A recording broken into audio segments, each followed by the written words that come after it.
ভারতীয় জনতা পার্টির বিধায়করা, যা আমার সোশ্যাল মিডিয়া হ্যান্ডেলে আপনারা দেখেছেন, পুনর্বার আমি দেখাচ্ছি।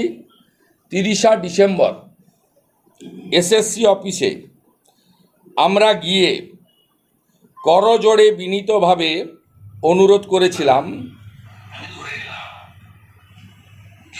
যে আপনারা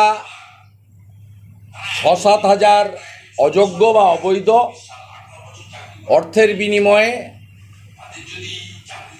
রিক্রুটমেন্ট রুলস বাদ দিয়ে নিয়োগ করেছেন, এদের আলাদা করুন, দিয়ে 18-19 হাজার যারা বৈধ তাদেরকে সেভ করুন। এসএসসি চেয়ারম্যান বর্তমানে যিনি আছেন মিট করেননি, পালিয়ে গেছিলেন। সচিব আমাদের সঙ্গে মিট করেছে। আপনারা দেখুন, আমরা সেদিন থেকেই বলছি, তখন 7ই জানুয়ারি ডেট ছিল। আজকে এপ্রিল মাসের 3 তারিখে জাজমেন্ট এলো। এই সুযোগ রাজ্য সরকারকে কলকাতায় ডিভিশন বেঞ্চও দিয়েছিল, সুপ্রিম কোর্টও দিয়েছিল। রাজ্য সরকার এই বিষয়ে করে, কারণ রাজ্যে তো সরকার নেই। একটু আগে যিনি প্রেস কনফারেন্স করেছেন, চোরের মায়ের লম্বা গলা, একটু আগে ইনি রামকে অ্যাটাক, বামকে অ্যাটাক,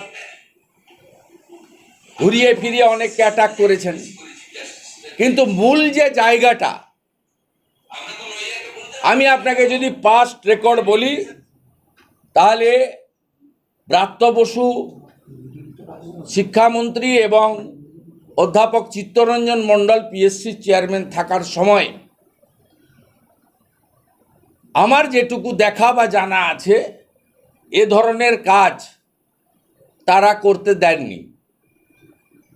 চিত্তরঞ্জন মণ্ডল যাদবপুর বিশ্ববিদ্যালয়ের কৃতি অধ্যাপক, তিনি ঘৃণায়